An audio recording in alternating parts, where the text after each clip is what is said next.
ज़कात किन पर वाजिब है। जाहिर सी बात है, ये सबसे पहले मालूमात होने ज़रूरी हैं। ज़कात मालिके निसाब पर, आकिल बालिग मालिके निसाब हो।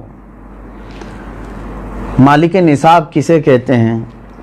मालिके निसाब जो है, शरीयत ने एक लिमिट मुकर्रर की है माल में।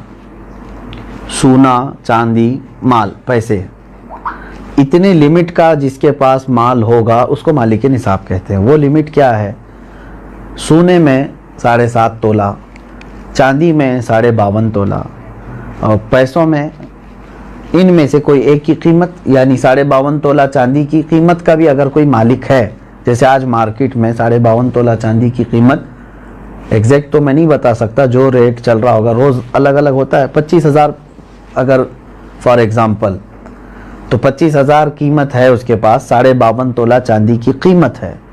सेविंग, इनकम की बात नहीं है, सेविंग बची हुई है, और उस पर साल गुजर गया तो वो मालिके निसाब हुआ, उस पर ज़कात वाजिब हो गई। बात समझ में आ गई?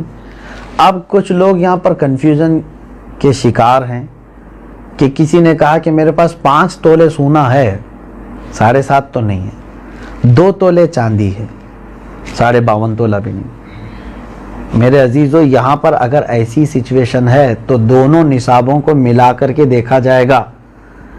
जैसे 2 तोला सोना और 2 तोला चांदी को मिलाने पर 52.5 तोला चांदी आ सकती है कि नहीं आ सकती? 52.5 तोला चांदी की कीमत हो जाएगी। अगर कोई एक भी निसाब पूरा हो गया तो मालिके निसाब है।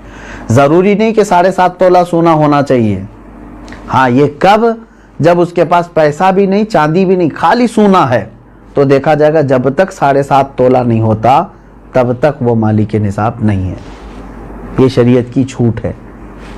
ओनली सिर्फ सोना है, गोल्ड है, बाकी उसके साथ दूसरा निसाब का कुछ भी नहीं है, यानी माल भी नहीं, पैसा भी नहीं है और चांदी भी नहीं है।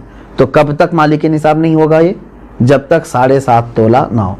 लेकिन दूसरे भी हैं इसके साथ, यानी चांदी और पैसे, तो फिर तीनों को मिला करके किसी एक निसाब के बराबर हो जाता है तो मालिके निसाब होगा। इसी तरह सोना बिल्कुल नहीं है, पैसा भी नहीं है, लेकिन सिर्फ चांदी है उसके पास। चांदी अगर उसके पास